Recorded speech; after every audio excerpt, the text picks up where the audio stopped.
Hello, everyone, and welcome to another episode of Conversation with Shenila, where we explore the stories, leadership, and experiences that shape our profession. Today is a particularly special episode because it marks the beginning of a brand new series on this channel, Leadership Reads. Books have the power to teach us new ideas, challenge our assumptions, or beginning of a sometimes new change or the direction of our lives. But behind every meaningful book is a personal story, one that often inspires the message long before the first page is ever written. Through Leadership Reads, we will go beyond simply reviewing books. We will have conversations with authors to understand the experiences that shape their thinking and the leadership lessons they hope readers will carry forward. I'm delighted to welcome Abbas Alimorad, author of From Displacement to Leadership: How Adversity Shapes Extraordinary Leaders. Abbas, welcome to the conversation with Shenila. It's a pleasure to have you with us. Likewise, and thank you for having me. It's great to be here, and I'm looking forward to our conversation. So thank you very much for having me as well. Great. Before we talk about your book, I would love our audience to get to know you. Could you tell us a little about your professional journey?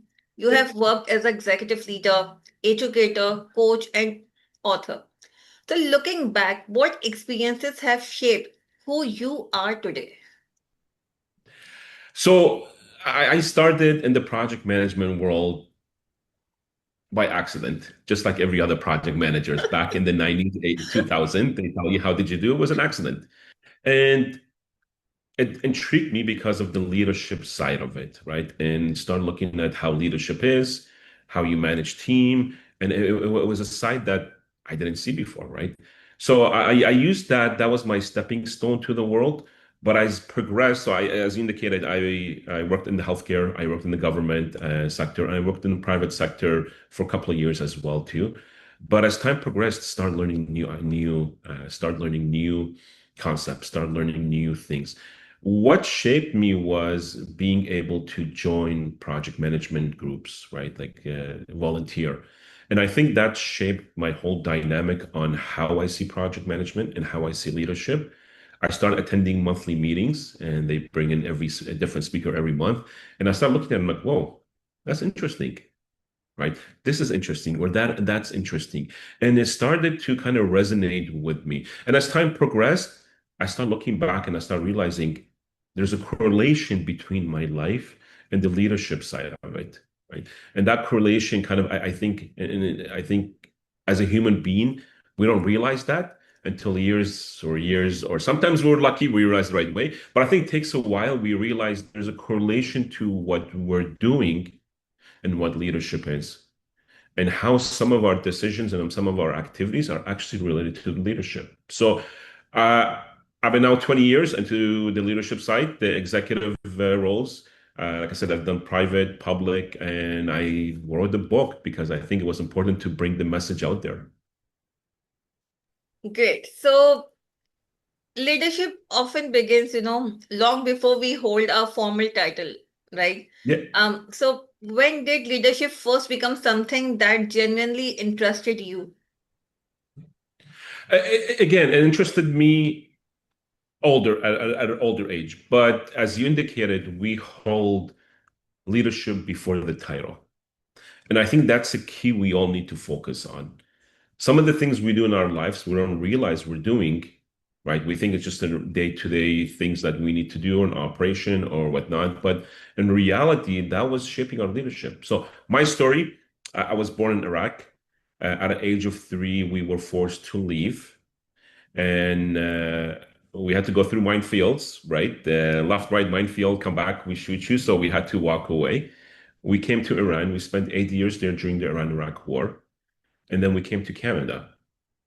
And when we were in Canada, I think it was different for me than I was in Iran, because in Iran I was a little bit younger. My parents were doing everything. When we came to Canada, it was a different culture, different perspective. I didn't know English, right? So I was like, okay, what do I need to do? And I started also helping out my parents. translate for them. So I learned again, as you know, kids learn a lot faster than adults, right? Because we go to school and whatnot. So I start translating for them, and I started also going to parent teacher nights. Like I start on behalf of my parents, I start doing that, right? Going meeting with my siblings' teachers, talking to them to make sure everything's okay. And that was all leadership without me knowing.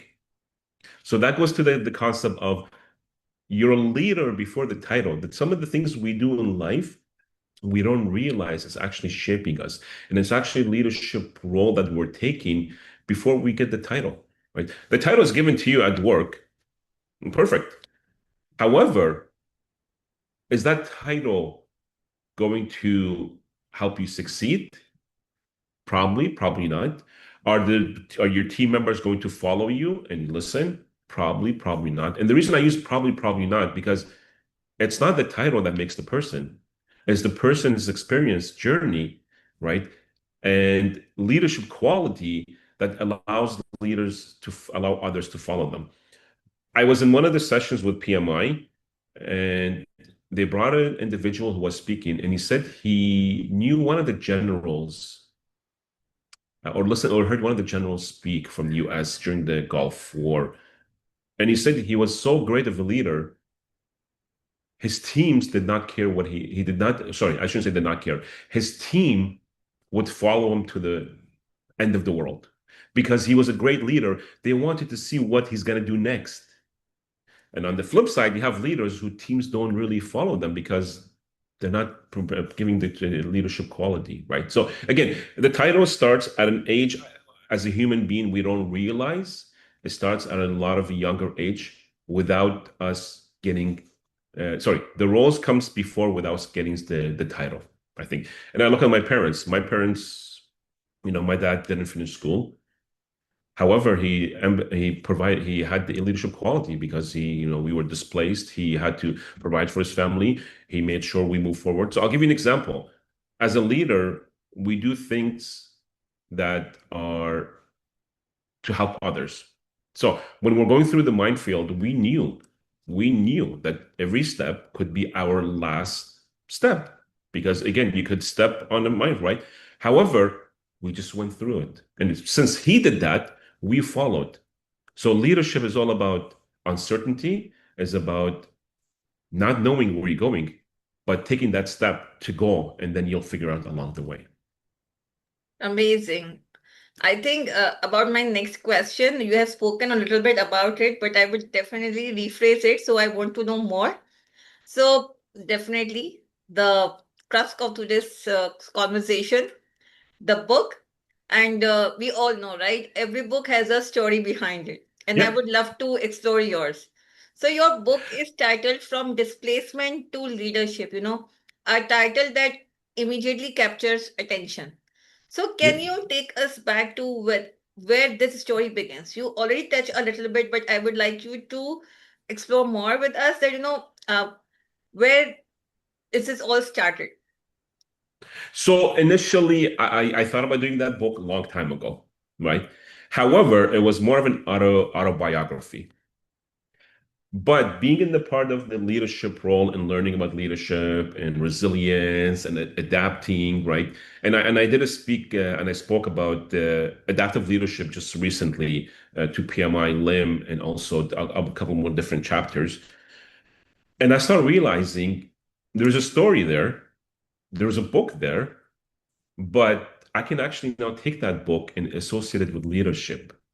And that's how that idea came about. And I'll be frank with you, I never speak about my past. I think I've done that more in the last couple of months in the last year that I ever done. And the first time I brought it up, it was during a regional meeting with project management, right? And I was talking about adaptive leadership, and I brought up the story of our displacement. And everybody was intrigued. And then that's when I realized, hold on a second, leadership, right? And what we do in life kind of again correlates together. And that's how it became. My story is no different than many people, right? It's not nothing special about it. Yes, we went through being displaced, we were refugees, we came to a new country, right? There are other peoples out there who had gone through the same thing, who maybe even worse, which again, I don't wish it on anyone. So Absolutely. it's not nothing special, but I think what it is I think it's talking about how these shaped us who we are today. And I Yeah. think that's the key, right? Resilience is a big factor, right? Giving up, do we give up or do we move forward, right? There Yeah. were several things in my life that actually changed and I could have stopped, right? One, uh, as I was growing up, helping out my family, I had to, in university, I was in class, but I had to think of my family. And during that pressure and whatnot, I was asked to leave. So I could have stopped there. I could have said, okay, I'm not going to do it. I stopped. I went back and did two masters. My PMP, my first time, I failed it. I could have stopped there, but I know I went back and tried again and I passed it, right? I lost my father about 13 years ago, right? And that was hard as well too. But I could have gone down a hole where I would be depressed and whatnot. But no, I chose to move forward. I was unexpectedly laid off at one point as well too, but I moved forward, and that brought up other opportunities. I haven't talked about it in the book. I never mentioned it. A year ago, I had a heart attack, and I'm like, I could have stopped there and say, you know what, just not do anything. I wrote the book, right? So what I'm trying to say is the meaning behind the book is for future individuals, for any students, for someone who's going through a hard time, for someone who thinks that, I can't do this anymore. No, your journey just started. You're still, your journey hasn't finished yet, right? Tomorrow is a different day. You're right about tomorrow. So I think that's what inspired me. It's just to inspire others to kind of find the resilience side of it, find the leadership side of it, and find the adapting side of it and say, hey, I want to move on. I don't want, yeah, my circumstance may be negative or something may have happened, but that doesn't stop you from what you want to do and what you want to go. And I think that's the story I'm trying to bring forward is regardless of what's happening in your life, regardless of your story, you still have a choice to move forward and accomplish your dream or to sit back and say, I give up. I think that's what it is. And my story has a lot of ups and downs. There's a lot of negative side. We lived through the war, 8 years. I remember building a bunker. Like generally, me and my friends, we built a bunker, right? Uh, we thought that would save us, but in reality, that's not going to save you from a direct hit. We used to hide under stairs because we thought, oh, that's a safe spot. It wasn't, right? But it was the hope. And I think, you go through all this, nothing else should matter. Like if you go through any experience in your life, there's things can be easier. And it's you that determines, do you want to go left or right? Or do you want to move forward? I I think think I love. that's where I Yeah. brought up that whole leadership side of it. No, I think I loved the your this sentence. I think it just kept heading on my mind that you still have two choices, right? It depends on you which choice you take and move on in your life, right? So that's, I think, very important. So, Abbas, writing a book is a deeply personal journey. So why did you feel that this is the right time to share your story, or who did you hope would find themselves in these pages? Uh, there's never a right time, right? Tomorrow, you can always say, I'll wait for tomorrow. Like I said, I think what triggered it mainly was when I spoke with first time about the PMI regional meeting, right? People were shocked and paying attention. I had people coming after and say, "Hey, that was powerful. Like that, you showed vulnerability." And I think that's the key. We don't want to show vulnerability. We want to show that we're strong. We're this, right? We're not. Nothing can affect us. We're vulnerable. And it was just, I had to do it. I think it was just in my head. I know it's the time to do it now. Why not? Why wait? And I think once I realized I want to change, I want to act, connected with leadership, that's when I decided, what, I'm going to do it now. I don't want to wait. And I'll also tell you this right now. This is the first book. Based on this book, I've actually have a roadmap to have 10 more book published every year, one every year for the next 10 years, right? Because I'll give you an example. The next one, and you're the first one to know, or the second one. The next one is leadership without a title, right? Okay, How are sounds you a leader interesting. without a title? So when you talked about leadership without a title, I'm like, hold on a second. What's going on here, right? So that's coming from it as well too.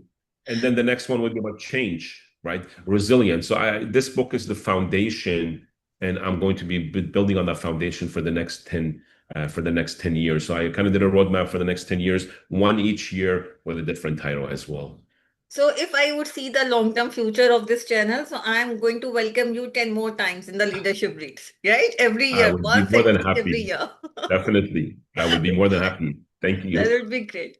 So, when I was looking at the book, Abbas, one idea that really resonates with me is that, leadership is built through character rather than Yeah. titles, right? So, what does authentic leadership looks like to you? Authentic leader is knowing that things change. We live in a world of uncertainty right now, right? And we need to be prepared and need to be ready that nothing stays the same. Being an authentic leader, also, I'm going to go to the flip side of it. Authentic leader is about being able to help others and not questioning what is it in for me? What can I do to help someone out? Right. Here, I'll give you an example. When you're on a golf course, right, you play golf. If you're playing in a team, people are with you, they can see you, but other teams do not know. And every stroke you count it. You can finish and say, I did five, I did four, I did three, change the numbers. As an authentic leader, you're going to tell the truth. This is what I did. So an authentic leader is all about helping. I would, from my perspective, is about being true to yourself and about helping others. You don't ask the question, what is this in for me? What can I do to help the other individual, right? How can I help them? Because all of us in one point in our life, someone helped us, someone guided us.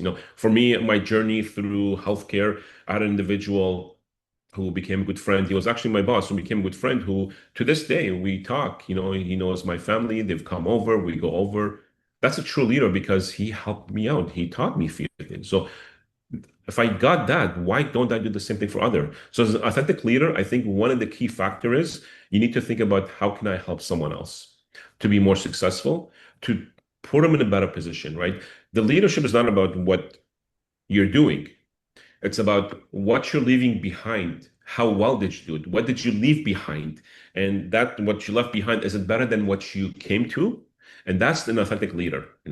Also, one helping out, being true to yourself. I think that's a big factor. And what I mean by being true to yourself is we all have we all run into issues. We all run into roadblocks. We all run. Being true to yourself, knowing the fact that, maybe I need to take a different path. Maybe saying that this is not it for me, right? And I need to find something else, right? I think being true to yourself, and this is the one a lot of people uh, struggle with, is because of pride, right? They don't want to admit it because they don't want to feel either weak, or they don't want to feel that they've hurt someone, or they don't want to feel like uh, it's their pride, right? They don't want to show weakness, right? And as an authentic leader, pride doesn't do anything with it, right? That's actually a roadblock to you being successful. So I think as an authentic leader, look at what you came to, and when you left, did you leave it in a better position and better? Did you help the people around you succeed, right? And you don't have to be asked. And I think as an authentic leader is you don't wait for someone to ask you to do something. You do it because you see there's an opportunity to either help someone. Okay. Now I'm going to use it from a society, either help the society, contribute to the earth, contribute to the ecosystem, right? How can we do it without being asked to do it? To do it. For me, that's an authentic leader. Can't agree more to it, I think. So failure, uncertainty, and change are rarities, right? Every leader face.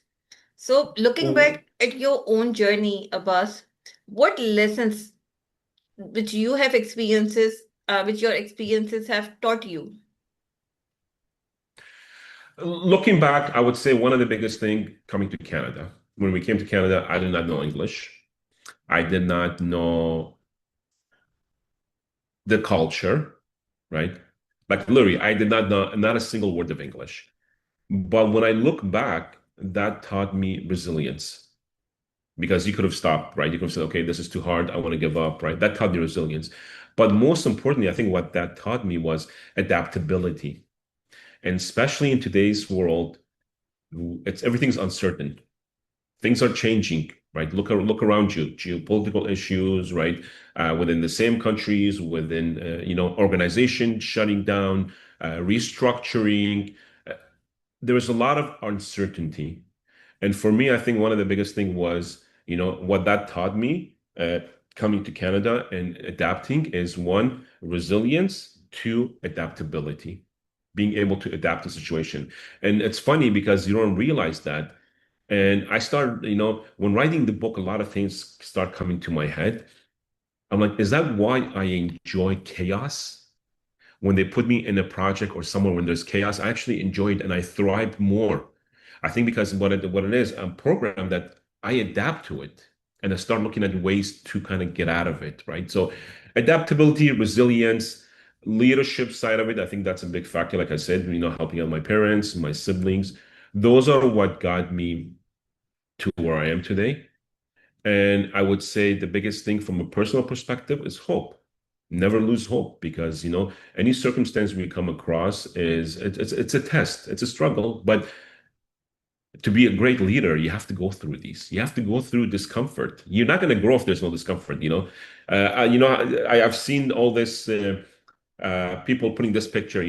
The world we imagine or the direction we imagine is a straight line. Yet to get there, it's not a straight line. It's curves ups and down and whatnot, right? To get there, it's not that straight. So I think it's discomfort, and those discomforts teach you. And as human being, unfortunately, when we have discomfort, we tend to give up, or we tend to question, or we tend to second guess ourselves. But without those discomfort, what are you going to learn? You're not going to learn anything.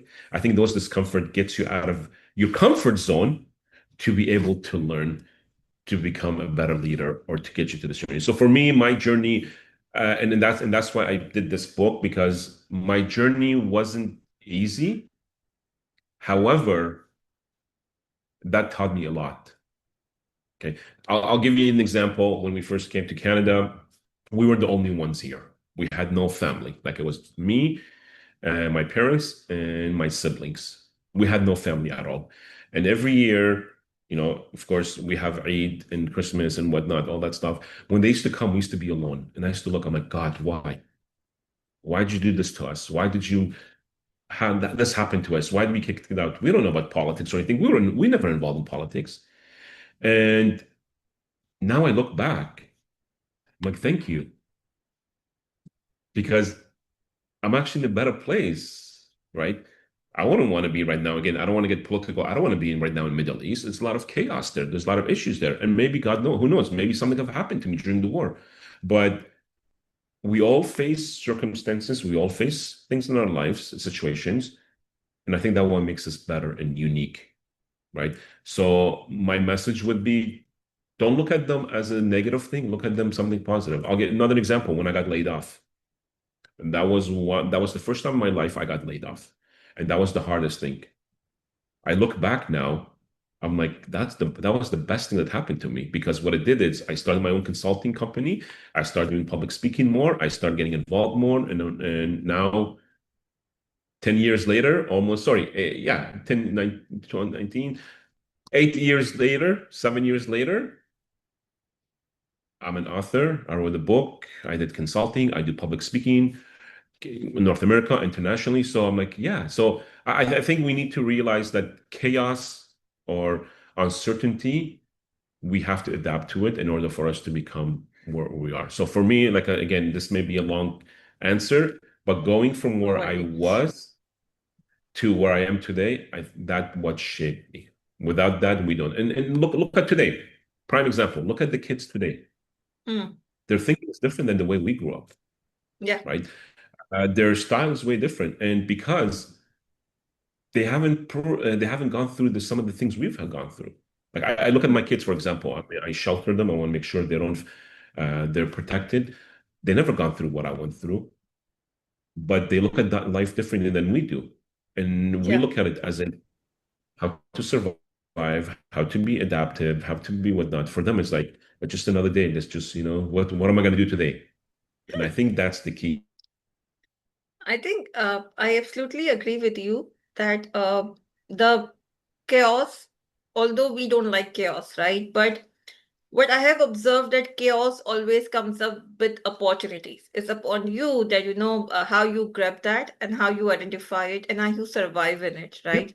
And it gives you the opportunity which you have never imagined, right? So this is something definitely today when you look back, you will see that that was the best decision which has been made, and that's the reason I'm at a good place right now. So it always been like that. Yeah. So Yeah. so Yeah. many of our Exactly. viewers, Abbas, are project management professionals, right? So, and who have joined us right now on YouTube. So, what advice would you offer to project managers who want to become better leaders, not just better managers? I think it's, uncertainty happens. Don't look at it as glass half empty. Look at it as glass half full, right? As a leader, you need to be able to adapt. That's the biggest thing, right? And again, like I said, I take my dad as an example. When we were deported, they didn't know what's going to happen tomorrow. They didn't know what they're going to do tomorrow. Our thing was to survive today, right? But yet they kept on walking. And as they kept walking, we kept on walking. And so what I'm trying to say is when a situation comes along the way, and whether it's good or bad, keep on walking, keep on going straight, don't stop. And as you're going, you're going to start figuring out what your next steps are. What that does is your team sees you progressing, your team will follow you. However, if you stop and you feel like, okay, it's the end of the world and there's chaos, you're stressed out, your team is going to see that. What are they going to do? They're going to imitate you as well too. They're going to be more chaotic. They're going to be stressed out. They're going to do whatnot. So it's the same thing. It's just like risk management. Why do we do risks? We do risks so we have a plan. And that plan is if one of the risks comes to fruition, we have a plan, we can start triggering those plan. And when we do that, we know what we're doing. But when we don't have a plan, right? We're chaotic. We're going all over the place. And by going all over the place, we're chaotic, we're stressed out, we're causing confusion, and the team follows. In this instance, imagine you don't have a risk, right? It happened, but don't get stressed out. Take the next step. While you take the next step, you'll figure out what's going to happen next. I think that's the key factor. And as a person who leadership within an organization, like I said, we have downsides, we have whatnot. The key is to adapt to the situation.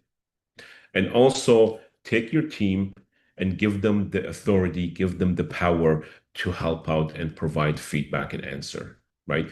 And one of the biggest thing with a leader is being able to admit that you need help. I think that's as human, we don't do that a lot. We say, okay, no, I'm good. No, being able to admit we need help. And I think we should do that. And also being admit to let go. Sometimes we need to let go of the situation, get another set of eyes. So as a leader, I think look at it from the perspective of, move forward, situations change. However, adapt to the situation. As you're moving forward, come up with a plan, look around you, get advice, work with your team, come to a conclusion together. That's a key factor. Today, what we do is once the situation changes, we tend to step back and we don't think about we tend to step back and we start thinking about, okay, what am I doing here? What should I do? But yet we get a little bit more anxious, anxiety. But in today's world, uncertainty is now more common than before, right? So we need to adapt to that as well too. Uh, Also, resilience. Resilience is a big factor, right? Being resilient and moving forward, not giving up, uh, understanding how we want to work together. It's a key factor as well too. So my one of the biggest lessons from leadership is leadership begins long before the title. So we do, right? Continue learning on a daily basis, habits, whatnot, and that will kind of set the foundation for you. I think you responded to many points I want to cover from this response because your story will resonate with many people who are building new lives in unfamiliar environment, right? So apart from what you have discussed already, resilience, adaptability, what message would you like to share with the immigrants or young professionals and aspiring leaders who may sometimes question whether they belong? So One, no matter what your experience, what you've experienced, your past doesn't define you. Hmm. Okay. It doesn't define you. And what I mean by that, it doesn't define your future. So look at what happened in the past, but don't let it define your future. And what I mean by that is, again, as a human being, sometimes we allow our past carry on and we stops us from what we want to do. That's one. Adversity may shape your story, but it doesn't have to limit your potential. Hmm. And that's a key factor, right? We all have potentials. Don't let it limit it, right? And again, just like every challenge or every challenge creates an opportunity for you to become a better leader or become a better person, right? Hmm. And the key factor is also leadership is not selected for few. Everybody can be a leader, right? And one of the things, biggest thing is, where did you learn your leadership skill? I didn't learn it in a boardroom. It didn't start there, nor did it start in a prestige school. It started when I was earlier. It started me looking around me. So what I'm trying to say there is, you're a leader before you know it. So Hmm. make sure you have that mindset as well too, right? And it belongs to anyone who's willing to serve others and continue moving forward. So for a student who who failed the class or struggling, you can do a lot better tomorrow. Today your story wasn't written today. Your story can be written tomorrow, right? Like I said, I got kicked out at university for some reasons. Now I have two master's degree, right? I didn't pass my PMP first time. I have my PMP, right? I lost my job. I opened a consulting firm. So what I'm trying to say is, don't let your past define your future. Your potential is still there. And resilience and not giving up. I think the key factor is not giving up. And one of the biggest factor is what we tell ourselves. When you hear all this, uh, attracting good things or attracting positive energy. It's how you speak to yourself as well too. Don't think about yourself, you failed, right? I heard there was a study done with athletes where they brought them and they put this machine on their head, sensors, and they told them, imagine you're running a 500 meter, right? Imagine. And these athletes, when they do that, they close their eyes, they're imagining, and the way they're running and like in their head that they're running and imagining that they're winning, it's simulated exactly how it would be if they were on the track in a live simulation, live in a live instant. So what the conclusion was, what you tell yourself, it's what you believe and what brings out. So if you're going to tell yourself, I failed, you will fail. If you tell yourself, okay, I'm going to learn something from this today and I'm going to move forward, tomorrow is going to be better. I'm going to continue tomorrow. I'm going to push for it tomorrow. Tomorrow, you're going to get up and do that. Right. So it's those things. So my message would be, don't give up. Resilience, make it become a resilient. And if you don't have a plan, that's okay. Move forward. The plan will come as you move forward. I think I loved your message. Don't let your past define your present and your Yeah. future. I loved it because, when you say it, I have started reflecting, right, on my current journey right now, what I am thinking, right, and how many times I thought about my past and then took the step, right, that, this was happened. So I think I can't agree more to it. It is bingo on that. So, Abbas, throughout your career, service, integrity, and lifelong learning seem to be the recurring themes, right? So, why have those values remained so important to you? Integrity, outlook, again, those are key because it defines who you are, right? Look at volunteers, right? Hmm. Volunteers, no one knows what they do, but they're doing it, Yeah. right? So I call them the superheroes that no one sees, Hmm. right? And integrity is a big key factor because what it does is it allows you to move forward with the right purpose. Right? Not everybody is seeing what we're doing. Okay? And that's where integrity comes in, right? Now, are you true to yourself or are you doing things just for the sake of getting reward or being praised, right? So integrity play a factor because it defines your value, which defines how you want to do things, which defines how you're able to help out and assist others as well too. So I think that that's a big factor. We're not always seeing 24/7 what we're doing. People don't know what we're doing exactly, but you know what you're doing, and that plays a factor on how you want to move forward. So I believe in integrity. It's the biggest element and the part of the equation of what type of leader you are. Okay. And then what I said earlier, there are leaders that people follow because they want to see what they do and they truly want to see and but those leaders also go with integrity. And they're leaders that nobody wants to follow. And you can tell they're not, whether they're not, again, I'm going to use, maybe I used the wrong word, I apologize. Maybe they're not honest, maybe they're pretending, Hmm. maybe they're right. But look at the correlation. It's the integrity part of it, right? Hmm. So that plays an element with how a leader is. It's their integrity of what they want to see. Again, in this world, when you say help out people, why do you want to help out? You don't have to. Why do you want to? You were helped out when you were younger? Okay. But why do you want to do that? You want to do that because your values, your integrity is saying, you know what? I want to do something good. I want to Yeah. leave a legacy behind, right? All of these leaders that they passed on, what do you hear? The legacy that they left, the integrity that they carried. And that's the same thing, right? That's a key element into your leadership journey. It's working on and it's knowing what your integrity is and what values do you carry along the line.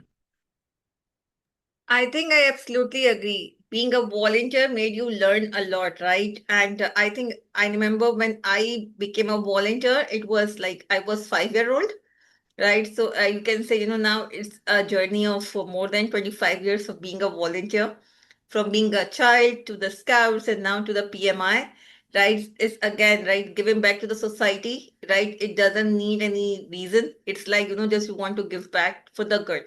So, and Yeah. I think this is amazing. So now it's time for our signature segment on leadership read. I call it the final chapter. So, Buzz, I'll ask you a few short questions and I would love your first instinctive answers on it.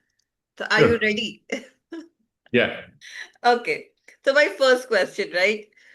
One leadership lesson everyone should learn. One leadership lesson everyone should learn Hmm. is being able to admit things, Okay. being able to admit. Okay. Sorry, go ahead. It's okay. Perfectly fine. One habit that has had the greatest impact on your success. My past has the greatest impact on my success. My Okay. past of where I was, what I did Hmm. has brought me to where I am today. I think that's Okay. the biggest factor. And also, you touch point on volunteering. You volunteer to make a difference, but you're being rewarded in a way that you don't realize what the reward is. That's a big factor as well, too. I absolutely agree. So, a book that has influenced your life. The book, oh, The Seven Habits of, what's it called? The Seven Habits of Highly Effective People People, by the Stephen Stephen Covey. Covey. Oh, Yeah, okay. that's the one. That definitely uh, that made a big difference in my life. Okay. One word that defines leadership. Service. Okay. So, if every reader remembered just one message after reading your book, what would you want that message to be? Uh, every challenge carries an opportunity. Every challenge we go through carries an opportunity. That would be my message. Don't let the challenge define you Hmm. or stop you because I believe everyone has a potential, right? And that potential is not always out there. That potential may take a while. Here's the thing. One of the things I learned as I also was going through my leadership journey, there were times I'm like, why am I not yet an executive? Why am I not yet this or that, right? I got my master's degree when I was, oh God, I had my third kid, and this was in 2018. 2018, I got it, sorry, 2020. That was my first master's degree, right? 2020 22, while my second. And when I had my third daughter, I was, oh God, I was in my 30s. No, sorry, I was in my 40s. I was in my 40s. So what I'm trying to say, one person's journey, it's different from your journey. That person may get the master when they were in their 20s. I got mine when I was in my 40s. We're two different places. And I think that's one thing we unfortunately do a lot. We compare ourselves to others. So my message is every challenge carries an opportunity. Do not let that challenge define your future. Let that opportunity define which way you want to go. So everyone's different. I think this message is all my heart. So, Vas, thank you for sharing your story so openly. What makes this conversation, to me so meaningful is that, it's not simply about leadership, it's about the experiences that shape leaders. And your journey actually reminds us that, adversity doesn't have to define us. It can develop us, strengthen us, and prepare us to serve others with greater empathy and purpose. So, thank you for being our very first guest on Leadership Reads. It's been a privilege having you on Conversation with Shenila. Likewise, thank you very much for having me. So, before we conclude, Abbas, where can our viewer purchase your book and where can they connect with you to continue learning from your work? They can purchase the book through Amazon. I also have it on my, I have a link on my website, which is Abbas, Abbas, Keynotes, Hmm. Keynotes.com. Or you can go to LinkedIn as well too, and you'll find me there as well. Again, happy to connect with anyone who wants to connect, answer any question, help out any way I can. So yeah, Amazon is the best place you can find the book, and also connect with me through LinkedIn. And we will also put the link to the book and to your LinkedIn. We will tag that in the at the end of the video credit so people can exactly click and reach out to you directly and go to the book on Amazon. So, to everyone watching, thank you for joining us for the very first episode of Leadership Reads. If today's conversation inspired you, I would encourage you to pick a copy of From Displacement to Leadership and continue exploring the ideas we discussed today. I would also love to hear from you. What was your biggest takeaway from today's conversation?